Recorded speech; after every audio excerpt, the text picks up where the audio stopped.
Hola mis queridos historiadores, bienvenidos a este nuevo video en el cual abordaremos cuál fue el arma más temible del zarismo en Rusia a finales del siglo XIX, comienzos del siglo XX.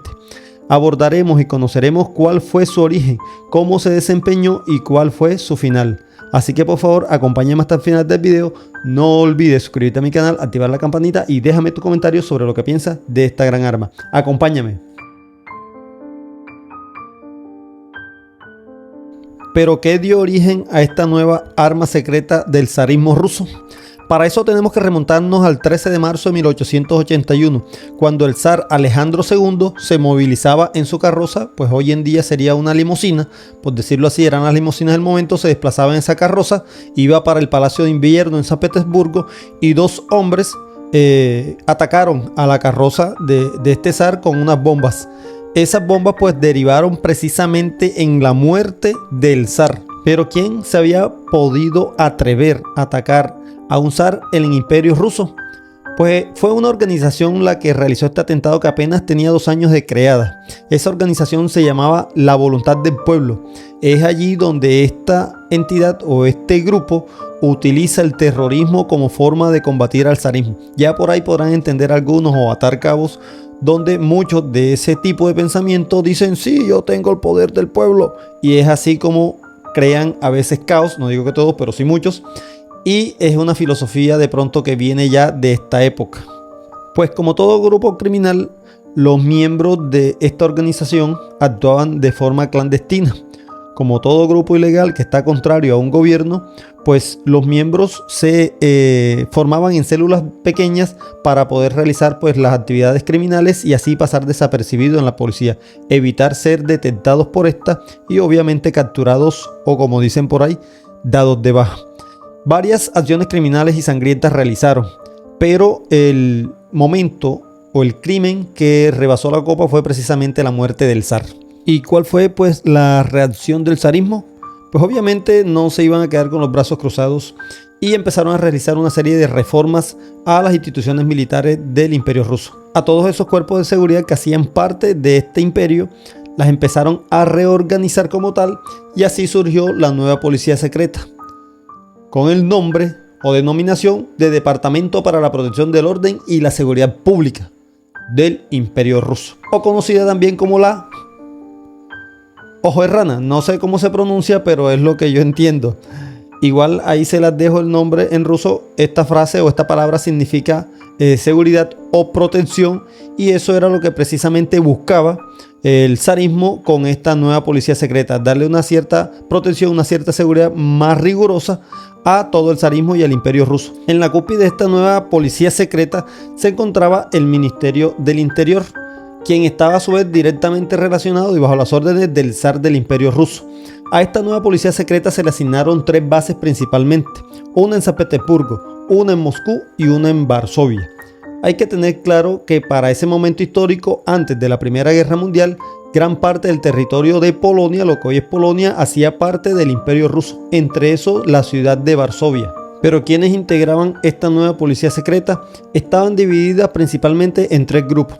El primero, y en la cúspide y bajo el mando del director, se encontraban los oficiales y los burócratas. Estos últimos eran los encargados de analizar la información, de hacer los interrogatorios y también de realizar el reclutamiento. A estos se les llamaban popularmente en el Imperio Ruso como ya les dije, no sé nada de ruso, y pues según lo que yo entiendo es lo Ojarranaki.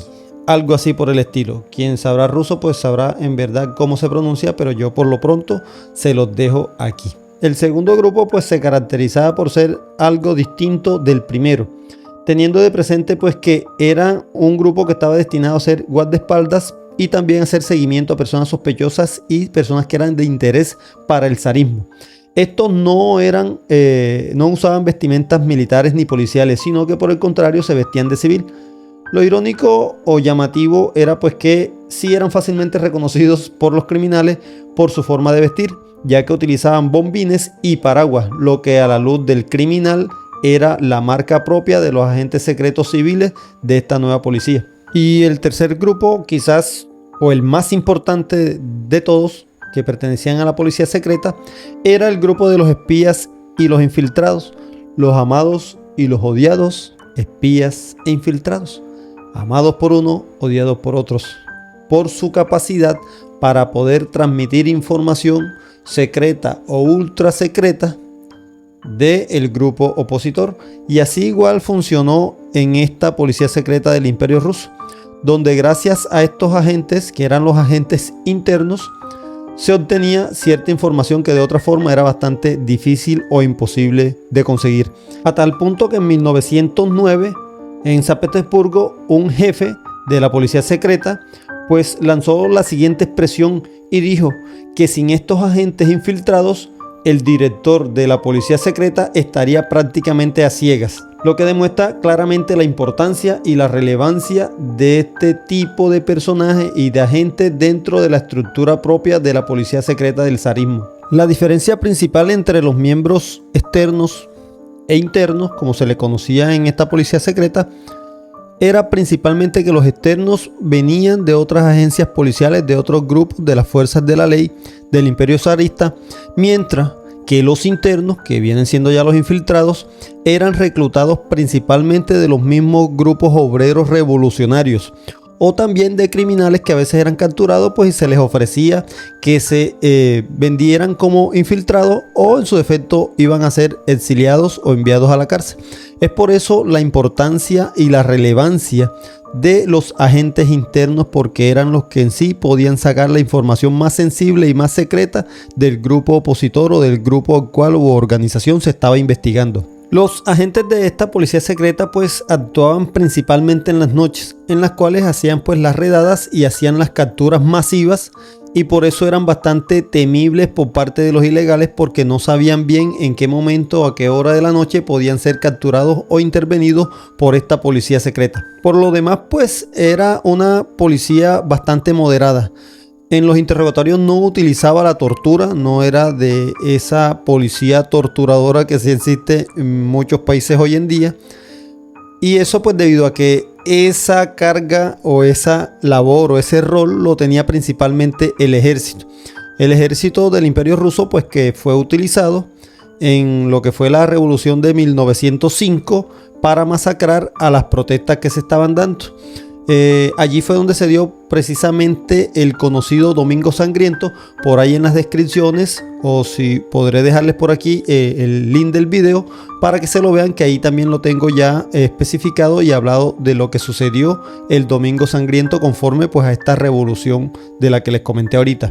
El logro o éxito más significativo de esta organización policial se dio en el año de 1882 cuando con ocasión a uno de los confidentes, por decirlo así, o infiltrados que le llamaban, se logró desarticular y desmembrar la organización que realizó el ataque y el asesinato del zar Alejandro II. Ya con posterioridad a eso y a comienzos del siglo XX, esta policía secreta se propuso y se concentró principalmente en los grupos nuevos de obreros revolucionarios que se estaban gestando en ese momento histórico dentro del Imperio Ruso, con ocasión pues a todas las inconformidades que tenían con el zar del momento, que era Nicolás II, conocido también como el último zar. La policía secreta del zarismo encontraría su fin junto al sistema autócrata imperial del zarismo, teniendo de presente que estalló la Revolución de Febrero de 1917.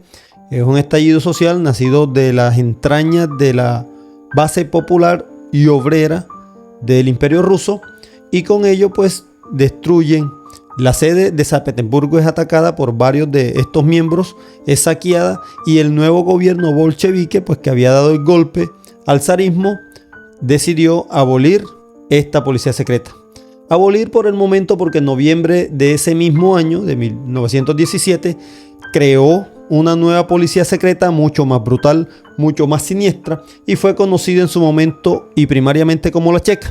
Posteriormente pasó a llamarse la NKVD, y posteriormente a eso pues pasó a ser la conocida, temida y brutal KGB, la policía secreta de la Unión Soviética. Bueno, mis historiadores, los invito a que vean mis otros videos sobre cuestiones del Imperio Ruso, como el Domingo Sangriento o como el último zar de Rusia. Gracias y hasta pronto.